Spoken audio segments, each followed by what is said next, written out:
Hello বন্ধুরা, কেমন আছো সবাই? আশা করি সবাই ভালো আছো। আমিও খুব ভালো আছি। চলে এসেছি দারুণ একটা ভিডিও নিয়ে। ভিডিওটা শেষ পর্যন্ত দেখতে থাকো। আজকে করব দই পাঙাশ। অনেকেই পাঙাশ পছন্দ করে না, কিন্তু একবার আমার এই দই পাঙাশ রেসিপিটা করে খেয়ে দেখো। একবার খেলে বারবার খেতে ইচ্ছা করবে। যেহেতু দই পাঙাশ, প্রথমেই দই নিয়ে নিয়েছি।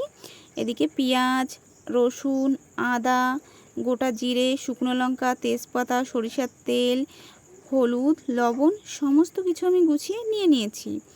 এখন মশলাটাকে পেস্ট করে নেব। মশলাটা আমার পেস্ট হয়ে গেছে। এখন মাছের ভেতর দিয়ে দেব। আর এখানে আমি 5 পিস পাঙাশ মাছ নিয়েছি, আর ওই মাছের ভিতরে মশলাটাকে দিয়ে দেব।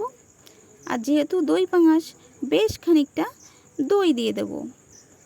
দইটা কিন্তু টক দই। দিয়ে দেব হলুদ, লবণ, আর একটু বেশি পরিমাণে সরিষার তেল।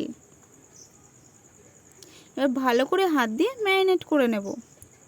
ম্যারিনেট করে প্রায় 30 মিনিট মতো ঢাকা দিয়ে রেখে দেব। 30 মিনিট পর রান্না চাপিয়ে দিয়েছি। কড়াই বসিয়ে দিয়ে কড়াইতে অল্প একটু তেল দিয়েছি। ওর ভিতর তেজপাতা, গোটা জিরে দিয়ে দিয়েছি। এখন মাছটাকে দিয়ে দেব। মাছটাকে দিয়ে জল দিয়ে দেব। মাছটাকে দিয়ে কিন্তু ভাজলে হবে না।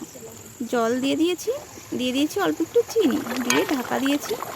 ঢাকনা খুলে প্রায় 10 মিনিট পরে এদিকে আমি গরম মশলাটা পেস্ট করে নিয়েছি। গরম মশলা পেস্ট হয়ে গেছে। দই পাঙাশ আমার প্রায় রেডি। এখন গরম মশলা দিয়ে নামিয়ে নেব। আর নতুন বন্ধু যারা আছো, অবশ্যই আমার চ্যানেলটিকে সাবস্ক্রাইব করে দিও। দেখো, দই পাঙাশটা নামিয়ে নিয়েছি। দেখতে দেখেছো কতটা টেস্টি হয়েছে? খেতে কিন্তু তার থেকেও দ্বিগুণ টেস্ট হয়েছে।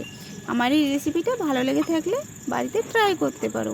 দেখা হচ্ছে অন্য কোনো ভিডিওয়ে। বাই।